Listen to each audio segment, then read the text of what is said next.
పోస్టులు ఫిలప్ చేయలేదు, అంగీకరిస్తారు కదా. ఇప్పుడు వీళ్ళు వచ్చిన తర్వాత ఫిలప్ చేస్తామంటారు. ఇప్పుడు చేశారు వీళ్ళు వచ్చి ఏమైనా మొదలు పెట్టిండ్రా? వీసీలనే ఇవ్వలేదు ఇంతవరకు. 10 రోజుల్లో కంప్లీట్ చేస్తామంటారు. అట్లా 10 రోజులు అనబట్టి రుణమాఫీ లాగానే ఉంది ఇది కూడా. రుణమాఫీ ఆగస్టు డిసెంబర్ 9వ తారీఖు ఇన్ఛార్జ్ వీసీలు 2-3 సంవత్సరాలు ఉన్నాయి టీఆర్ఎస్ గవర్నమెంట్ లో ఖాళీగా ఉన్న రోజులండి. ఉన్నారు. నేను గత ప్రభుత్వం చేసింది అని చెప్పి మేము చేయమంటారా వీళ్ళు? అదేనా అంటే ఇప్పుడు గత ప్రభుత్వం చేసింది కాబట్టి వాళ్ళు చేయనప్పుడు మమ్మల్ని ఎట్లా అడుగుతున్నా అంటున్నారా? మేమేమంటున్నాం, మీరు మేము బాగా చేయలేదని మీరు అందరికీ చెప్పి మీరు అధికారంలోకి వచ్చిండ్రు, అవునా? అధికారంలోకి వచ్చినప్పుడు మరి ఆ ప్రభుత్వం కన్నా బాగానే చేయాలి, కానీ ఆ ప్రభుత్వం చేసిన మంచి పనులు కూడా పాతాళానికి దొరికితే ఎట్లా అండి? అదే నేను అంటున్నా. బీసీలను ఓకే, మా అప్పుడు లేట్ అయింది, మీ అప్పుడన్నా ప్రాంప్ట్గా పెట్టండి కదా, ఎందుకు పెట్టడం లేదు? మరి మా అప్పుడు కొన్ని పక్కా బిల్డింగ్లు చేయలేదు, మీరు చేయండి. మరి ఇప్పటివరకు 5,900 కోట్ల బకాయిలు ఉన్నాయి. విద్యార్థులు క్యాంపస్ నుంచి బయటికి పోదామంటే వాళ్ళు సర్టిఫికేట్ ఇస్తలేరు, ఎందుకంటే బకాయిలు ఉన్నాయి. బకాయిలు అంటే గవర్నమెంట్ నుంచి రావాలి, మరి ఎట్లా వస్తాయి? ఫీజు రీఎంబర్స్మెంట్ గురించి మాట్లాడు. బట్ ఒకటి 1 టైం సెటిల్మెంట్ ఏదో ఆఫర్ ఇచ్చారు కదా రేవంత్ రెడ్డి, మరి ఎక్కడ అవ్వలేదుగా 1 టైం సెటిల్మెంట్. 5,900 crores, మరి ఏదో ఒక సెటిల్మెంట్, దానికనే ఏమంటే క్యాలెండర్ ఇవ్వండి. మీరు ఏమంటారు? నిజానికి ఇప్పుడు అప్పుడు కేసీఆర్ టైంలో కూడా ఇంజనీరింగ్ కాలేజెస్ అంటే అది పశువుల కొట్టు లాంటి ఇంజనీరింగ్ కాలేజీలు తయారు చేశారన్నారు. రాష్ట్రంలో ఇన్ని ఇంజనీరింగ్ కాలేజీలు అవసరమా? మీ ఉద్దేశం ఏంటి? అంటే ఒక పొలిటికల్ పార్టీ, రాజకీయ పార్టీ వ్యక్తి కాకుండా ఇన్ని ఇంజనీరింగ్ కాలేజీలు ఇన్ని అవసరమా? సరే, మెడికల్ కాలేజ్ అంటే రిక్వైర్మెంట్ ఉంది. ఇంజనీరింగ్లో ఇంతమంది 70,000 మంది లేదా 1,00,000 మంది ఇంజనీర్లు ఒకటే రాష్ట్రంలో అవసరమా? అంటే కూడా కేవలం ఫీజు రియంబర్స్మెంట్ మీదే డిపెండ్ అయి ఉన్నాయి. పోయిన గవర్నమెంట్ అదే చెప్పింది, ఇప్పుడు వాళ్ళు కూడా ఇదే చెప్తున్నారు. అంటే ఇక్కడ ఇష్యూ ఏంటంటే ఇండస్ట్రీని జాగ్రత్తగా గమనించి దాని ప్రకారమే కాలేజెస్ మార్చుకోవాలి. అంటే ఇంజనీరింగ్ కాలేజ్ పెట్టి ఇప్పుడు నేను జీవితాంతం ఇంజనీరింగ్ కాలేజ్ కొంటానంటే అవడదు.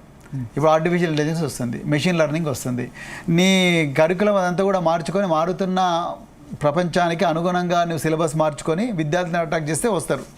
నువ్వు అదే మూసలో పోసినట్టు సిలబస్ పెట్టి నేను ఇంజనీరింగ్ కాలేజ్ నాకు ఫీ రియంబర్స్మెంట్ మీద నేను బతుకుతుంటే మాత్రం మీరు అన్నట్టుగా అవసరం లేదు, అవసరం లేదు. దాన్ని మార్చుకోవాలి. ఇప్పుడు క్లైమేట్ సైన్సెస్ మీద కొత్త కాలేజెస్ పెట్టుకోవాలి. ప్రపంచానికి ఆర్టిఫిషియల్ ఇంటెలిజెన్స్లో నిష్ణాతులైన ఇంజనీర్స్ అవసరం ఉంది. ఇప్పుడు ప్రపంచంలో ఎక్కడ దొరకలేరు వాళ్ళు, అట్లాంటి వాళ్ళని తయారు చేసుకోవచ్చు. Climate change, green technologies, it's a huge industry. Green technologies మీద చేసుకోవచ్చు. క్రిప్టో అనేది ఒక పెద్ద విప్లవం, బ్లాక్ చైన్ టెక్నాలజీస్, దాని మీద కొత్త కోర్సెస్ రావచ్చు. స్కిల్స్, ఆయన చెప్పినట్టుగా స్కిల్స్ మీద చాలా యూనివర్సిటీస్ కోర్సులను పక్కకు పెట్టి కొత్తగా స్కిల్లింగ్ యూనివర్సిటీస్గా మారవచ్చు. ఓకే, సో అట్లా చాలా చోట్ల కూడా ఇండస్ట్రీ ఏదైతే కోరుకుంటుందో ఎగ్జాక్ట్లీ ఆ నైపుణ్యం మన విద్యార్థులు కారణం ఏంటంటే వీళ్ళు చాలా మంది కాలేజీలకు హ్యాండ్ టు మౌత్, అంటే ప్రభుత్వం సపోర్ట్ చేస్తేనే బతికే పరిస్థితి ఉంది. దాని కొరకు వాళ్ళకి వద్దురా బాబు ఇవన్నీ ఎందుకోసం, మళ్ళీ కొత్త టెక్నాలజీస్, కొత్త ఫ్యాకల్టీస్ రావాలంటే మళ్ళీ డబ్బులు కావాలి. డబ్బులు అంతా ఎందుకు? విద్యార్థులు ఎక్కడో దగ్గర ఎంసెట్ రాస్తున్నారు, ఎంసెట్ రాసిన తర్వాత సీట్లను నింపాల్సిన అవసరం ఉంటుంది.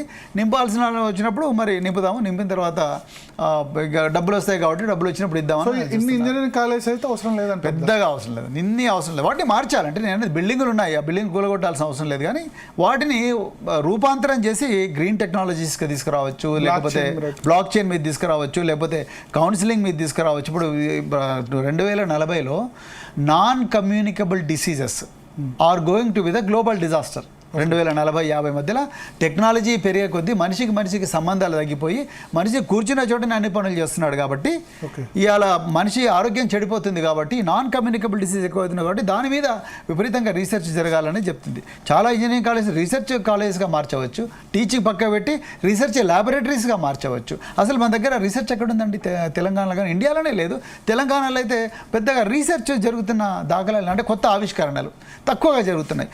ఆ ఆవిష్కరణ జరిగే విధంగా అకాడమిక్స్ను మార్చవచ్చు. సో ఆ ఇంజనీరింగ్ కాలేజ్ ఆ విధంగా మార్చాలంటే ప్రభుత్వం దీని మీద ప్రత్యేకమైన శ్రద్ధ చూపించాలి. స్కిల్ యూనివర్సిటీలో ఇవన్నీ కూడా స్కిల్ యూనివర్సిటీ మీరు అన్నట్టుగా జాబ్ మార్కెట్కు అనుగుణంగా విద్యార్థులు వాళ్ళు ఏం కోర్సులు చేసినా కూడా జాబ్ మార్కెట్ ఏ విధంగా ఉంటే ఆ మార్కెట్కి అనుగుణంగా నైపుణ్యాలు ఇవ్వడమే స్కిల్ యూనివర్సిటీ చేసే పని.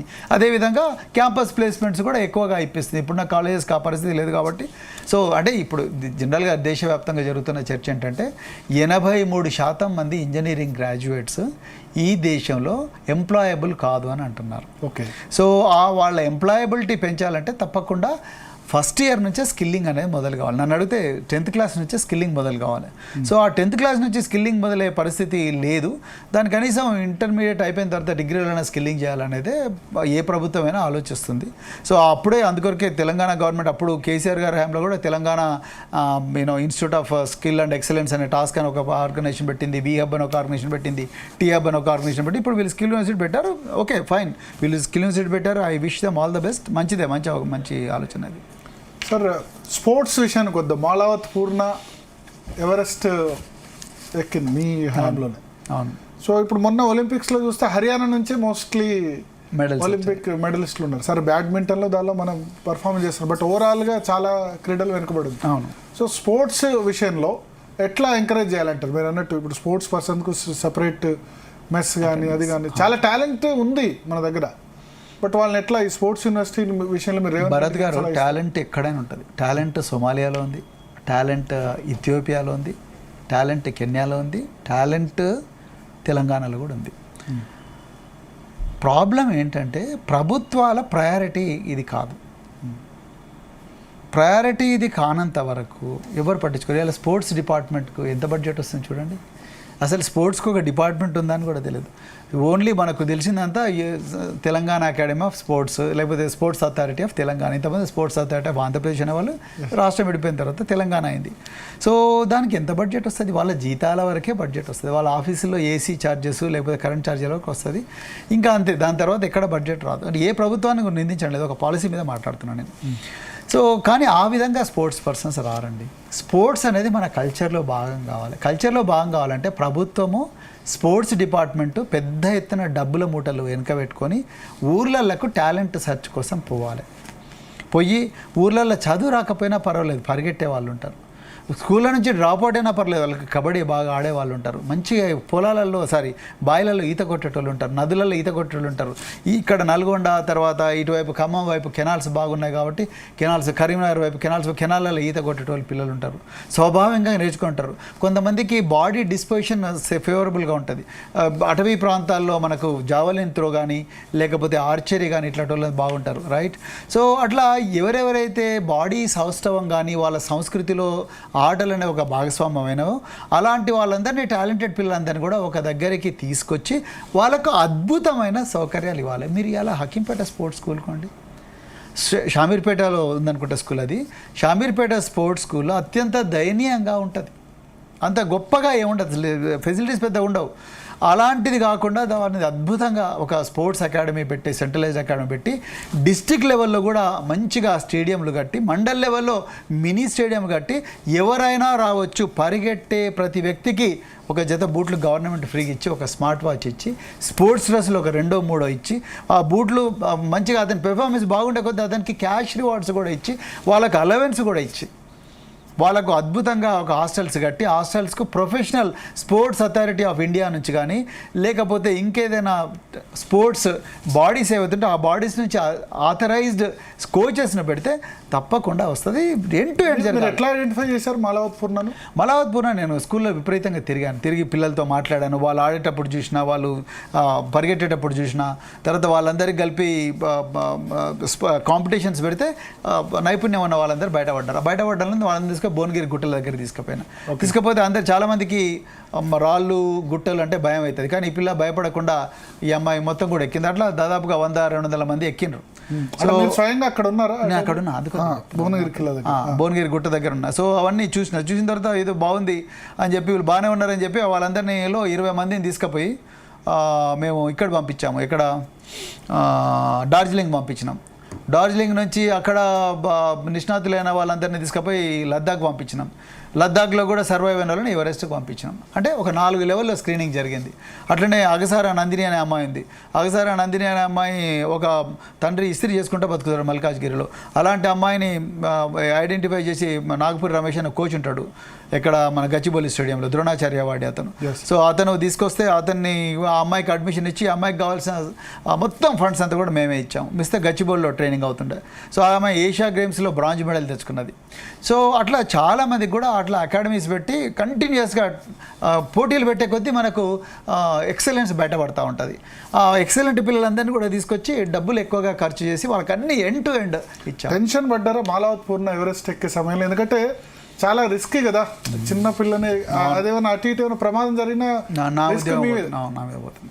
కరెక్ట్, అది నాకు టెన్షన్ అయింది, డెఫినెట్గా అయింది. ఎందుకంటే 18 మంది చచ్చిపోయినారు ఆ అకాడమీలో, ఆ ఎక్స్పెడిషన్లో. నేపాల్ సైడ్ 18 మంది చచ్చిపోయినారు. వీళ్ళని టిబెట్ సైడ్ నుంచి పంపించాము. 18 మందిలో అందరు షెర్పాలే.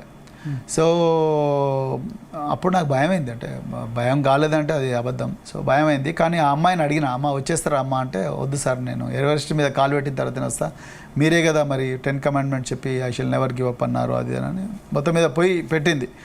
ఎవరెస్ట్ మీద కాలు మోపింది. ఒకవేళ అది అటు ఇటు అంటే ఆ అమ్మాయి చచ్చిపోయే ప్రమాదం కూడా ఉండే. లాస్ట్ 1000 మీటర్స్ దగ్గర, 500 మీటర్స్ దగ్గర గ్యాస్ పోయింది. పోతే పక్కన షెర్పా దగ్గర additional gas cylinder, oxygen cylinder ఉంటే అది పెట్టిండ్రు. సో అట్లా ఎవరెస్ట్ మీద చచ్చిపోతే బాడీ కూడా కిందికి రాదు. నాకు తెలుసు అది 400-500 మంది చచ్చిపోయినారు. ఇంతవరకు ఆ బాడీలు కిందికి కూడా ఎవరు తీసుకొచ్చే ప్రయత్నం చేయలేదు. సో అది ఉంటుంది. కానీ మరి రిస్క్ లేకపోతే ఈ ప్రపంచాన్ని మార్చలేం కదా, అందువరకు నేను రిస్క్ తీసుకున్నాను. సో చాలా మందికి ఆరాధ్య దైవం అయ్యారు ప్రవీణ్ కుమార్ గురుకులాలు. తెలీదు. సో ఇప్పుడు బీఆర్ఎస్లో జాయిన్ అయినప్పుడు, బీఆర్ఎస్లో జాయిన్ అయ్యేంత వరకు కూడా మీ వెంట మీ రాజకీయ జర్నీలో కూడా చాలామంది ఉన్నారు. జాయిన్ అయిన తర్వాత మాత్రం చాలామంది డిసోసియేట్ అయిపోయారు, దాన్ని చాలా తప్పు పట్టారు. ఎందుకు అటువంటి సిచ్యువేషన్ వచ్చింది? చాలామంది ఏం కాలేదు, కొంతమంది అవగాహన లోపంతోనే డిసోసియేట్ అయినా. అంటే నేను బీఆర్ఎస్లో జాయిన్ అయినా, బీఎస్పీలో జాయిన్ అయినా నాకు స్పష్టమైన అవగాహన ఉంది ఏం చేయాలనేది. నేను రాజకీయాల్లోకి వచ్చింది నాకేదో హోదా కావాలనో, హంగు ఆర్భాటాల కోసమో, లాల్ బత్తి కార్ కోసమో, లేకపోతే గన్మెన్ల కోసమో, ఒక పెద్ద బంగళాలో ఉండాలని రాలేదు. అవన్నీ నేను కరీంనగర్ జిల్లా ఎస్పీగా, అనంతపూర్ జిల్లా ఎస్పీగా, హైదరాబాద్లో జాయింట్ కమిషనర్గా రకరకాల హోదాల్లో పనిచేసిన కాబట్టి ఆ బంగళాలు, వాళ్ళ జీవితాలు అవన్నీ నాకు తెలుసు. తర్వాత ప్రభుత్వం ఇచ్చే సదుపాయాలు ఏంటి, అవన్నీ వాటి గురించి నేను వెంపర్లాడతలేను. నేను రాజకీయాల్లోకి వచ్చింది ఏంటంటే, ఒక అధికారిగా నేను చేయగలుగుతున్నది కేవలం 1%. రాజకీయాల్లో 99, ఇంకా చాలా డిపార్ట్మెంట్లో చేయవచ్చు. ఒక పాలసీలు క్రియేట్ చేయవచ్చు. పాలసీలు క్రియేట్ చేసే తరతరాల పాటు ఎన్నో తరాలు మనం చేసే పాలసీల మీద ప్రభావితం అయితే 10 మంది నుంచి నేర్చుకోవచ్చు. మనలాగా ఆలోచించే చాలామంది పొలిటీషియన్స్ ఉంటారు, వాళ్ళందరి దగ్గర నుంచి కూడా నేర్చుకొని మనం ఇంకా గొప్ప గొప్ప పాలసీలు తీసుకురావచ్చు. దేశ గతిని, రాష్ట్ర గతిని మార్చవచ్చు. ఈ రాష్ట్రాన్ని అందుకనే నెంబర్ 1 చేయవచ్చు. దాంట్లో నేను కూడా భాగస్వామిని కావాలని మాత్రమే వచ్చిన రాజకీయాల్లోకి. లేకపోతే నేను ఎంతోమంది ఎమ్మెల్యేలు చూసినా, ఎంతమంది ఎంపీలను చూసినా, నేను దాదాపు 4-5 చీఫ్ మినిస్టర్ దగ్గర పనిచేసిన. సో ఇదేదో నన్ను అట్రాక్ట్ చేయలేదు. నేను ప్రజలకు ఇంకా బాగా సేవ చేయాలన్న భావంతో వచ్చిన. అయితే బీఎస్పీలో జాయిన్ అయిన తర్వాత చాలామంది, నేను బీఎస్పీలో చేరినప్పుడు నాతో పాటు లక్షలాది మంది నాతో పాటు నల్గొండలో జాయిన్ అయినారు. అయితే వాళ్ళు 2.5 సంవత్సరాలు ఏ రాజకీయ నాయకుడు తిరిగినంత గొప్పగా నేను తెలంగాణ అంతా తిరిగిన, 4,000 గ్రామాలు తిరిగిన, 50,000 కిలోమీటర్లు ప్రయాణం చేసిన, 350 రోజులు ఇంటి నుంచి బయట ఉన్న బహుజన్ సమాజ్ పార్టీ అనే పార్టీని ప్రజలకు పరిచయం చేయించాలి. కానీ ఎక్కడ నేను బీఎస్పీ నుంచి వైదొలగాల్సి వచ్చింది ఎందుకు అంటే, నేను అసెంబ్లీ ఎన్నికల తర్వాత మరి పార్లమెంట్ ఎన్నికలు వస్తున్నప్పుడు మాయావతి గారు ఒక పాలసీ పెట్టారు, మనం ఎన్డీఏతో పోకూడదు, ఇండియాతో పోకూడదు, తప్పనిసరిగా మనం న్యూట్రల్ పార్టీలతో పోవాలంటే. అప్పుడు బీఆర్ఎస్ అనేది ఏ పార్టీతో, ఏ కూటమిలో లేదు కాబట్టి మరి బీఆర్ఎస్ అనే పార్టీతో పోతే బాగుంటుందని ఆమె పర్మిషన్ తీసుకొనే నేను కేసీఆర్ గారితో చర్చలు జరిపిన. నేను పర్మిషన్ తీసుకున్నాను, మాట్లాడకపోతే నేను అప్పుడే సస్పెండ్ చేసి ఉండేది కదా ఆమె. నా కేసీఆర్ గారి దగ్గరికి పోయినప్పుడే సస్పెండ్ చేసి ఉండేదిగా, లేకపోతే పదవి నుంచి తొలగించి ఉండేది. ఆమె పర్మిషన్ తీసుకొని మార్చి 15వ తారీఖు నాడు రాత్రి, ఆమెకు మార్చి 14వ తారీఖు నాడు రాత్రి కూడా బ్రీఫ్ చేసి, మార్చి 15వ తారీఖు నాడు కేసీఆర్ గారు, మేమిద్దరం కూడా ప్రెస్ మీట్ పెట్టి, నేను కార్ఖండ్లో పెట్టాను, వారు ఇక్కడ ప్రెస్ నోట్ రిలీజ్ చేసి బీఆర్ఎస్ పార్టీ బీఎస్పీకి 2 సీట్లు ఇస్తుంది అని చెప్పి క్లియర్గా చెప్పింది. మరి వాళ్ళు 13 సీట్లు 15 సీట్లు తీసుకున్నారు. సాయంత్రం 5 గంటలకు కల్వకుంట్ల కవిత గారు ఈడీ అరెస్ట్ చేయగానే బీఎస్పీ వాళ్ళు ఎందుకో ఉన్నాం, మాకొద్దు, ఇది ఈ పార్టీతో రద్దు చేయమన్నారు. అంటే కల్వకుంట్ల కవిత గారి అరెస్టుకు ఈ బీఎస్పీ బీఆర్ఎస్ పొత్తుకు ఏం సంబంధం? సో ఇవాళ మనం అందరం ముందర మనం అది డిఫెండ్ చేశాం. మనము కాంశీరామ్ గారి బాటలు నడవాలనుకున్నాం. కాంశీరామ్ గారు ఎట్లయితే పొత్తులు పెట్టుకున్నారో అట్లా పొత్తులు పెట్టుకున్నాం. సో దాంట్లో తప్పే ఉంది అని చెప్పి నేను చెప్తే కూడా వినలేదు వాళ్ళు. అంటే పొత్తులు మీ సీట్ కాకుండా ఇంకా వేరే సీట్ ఇవ్వలేదు. హైదరాబాద్ ఇన్సిగ్నిఫికెంట్ కదా, ఇంకా వేరే సీట్స్ వాళ్ళు ఎక్స్పెక్ట్ చేసి మేము 3 అడిగాము, వాళ్ళు 2 ఇచ్చారు. అంటే మేము పొత్తుల చర్చనే ఒక 45 రోజులు 50 రోజుల ముందర జరిగింది, అంతకుముందు జరగలేదు కదా. అంటే అంత ముందు రోజు అంగీకరించి మాయావతి అదే నాకు కూడా మళ్ళీ తర్వాత తెల్లారు నాకు కూడా అర్థం కాలేదు. అంటే అంత భయపడాల్సిన అవసరం ఉంది, ఈ అరెస్టులు కావాలి కేజ్రీవాల్ గారు అరెస్ట్ చేస్తే మాయావతి ఎందుకు భయపడతారు? అది నాకు కూడా అర్థం కాలేదు. అది మీరు చాలా మంచి ప్రశ్న ఇది. మరి కవిత గారిని అరెస్ట్ చేస్తే మాయావతి గారు ఎందుకు భయపడ్డారో నాకు అర్థం కాలేదు. సో వద్దు మనకు ఆ పార్టీతో వద్దు, వాళ్ళు చాలా పోలీసు వాళ్ళంతా ఈడీ సిబిఐ అంతా వాళ్ళు వెంబడబడ్డారు, రేపు అది మీకు కూడా ఈ ప్రమాదం అవుతుంది అది ఇది అని చెప్తే మేము అట్లా భయపడితే రాజకీయాలు చేయలేమండి. మన ప్రజలకు మాట ఇచ్చినాం, తెలంగాణ నుంచి తెలుగు దక్షిణాది రాష్ట్రాల నుంచి కనీసం ఒక్కరినైనా బీఎస్పీ ఎంపీని పొత్తు పెట్టుకొనైనా సరే పార్లమెంటుకు పంపించాలనే కళ మాకున్నది. అది నిజమైతే కావచ్చు, సక్సెస్ఫుల్ అయితే అవుతాం, లేకపోతే లేదని చెప్పినా కూడా వారు మరి వినకపోతే నేనే ఆ పార్టీ నుంచి బయటికి రావడం జరిగింది. బయటకు వచ్చి నేను బీఆర్ఎస్లో జాయిన్ కావడం జరిగింది. అంటే బీఆర్ఎస్లో జాయిన్ కాకుండా ఇండిపెండెంట్ కూడా కంటెస్ట్ చేయొచ్చు కదా. నేను అనుకున్నాను